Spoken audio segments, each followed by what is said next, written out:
Let's use SeeSaw's standards and curriculum to go through and find some activities and lessons that we can use for benchmark. So here we are logged into SeeSaw. You will notice on the left-hand side, I'm under Explore Libraries. We're now going to go ahead under Explore Libraries and click on Browse by Standards and Curriculum. This great tool here for SeeSaw will allow us to go through and search for things based on our curriculum. I'm going to go by benchmark. Clicking on curriculum, I'm going to go ahead and click on curriculum, and then you're going to find we have benchmark advance right here. Once I click on benchmark advance, I'm going to click on standards. And for the standards, I'm going to scroll to Wisconsin. Once within Wisconsin, I can go ahead and then click on whatever grade I am working in. So I'm going to click on second grade, and then I'm going to go to English. I'm going to click search.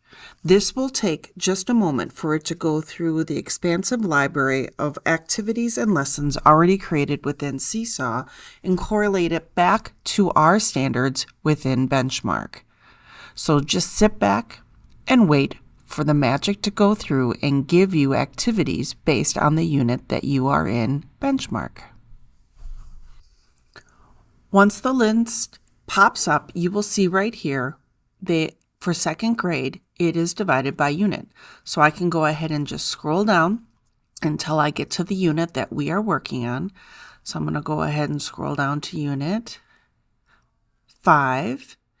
And then I'm going to take a look at my reading foundational skills. And then I'm going to go ahead and look at recognize and read grade appropriate irregular spelling words. I'm going to click on correlations. Notice right here, correlations 5. It's going to go through and give me 5 different SeeSaw activities that are help supported by this standard within benchmark. So I'm going to go ahead and take a look at the long A sound spelling board. This will go ahead and pop up. For second grade, I can go through and look at it ahead of time. I can see I have 10 activities. I have a lesson plan that goes within it, so I can go through and take a look at whichever part that I want to go through and do.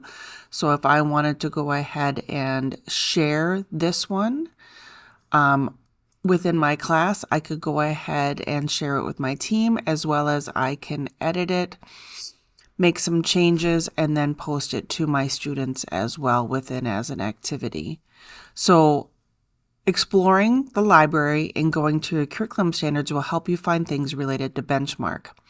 From now until June, we have this new SeeSaw AI where you can go through and use these AI tools within SeeSaw to help create lessons and activities. So have fun.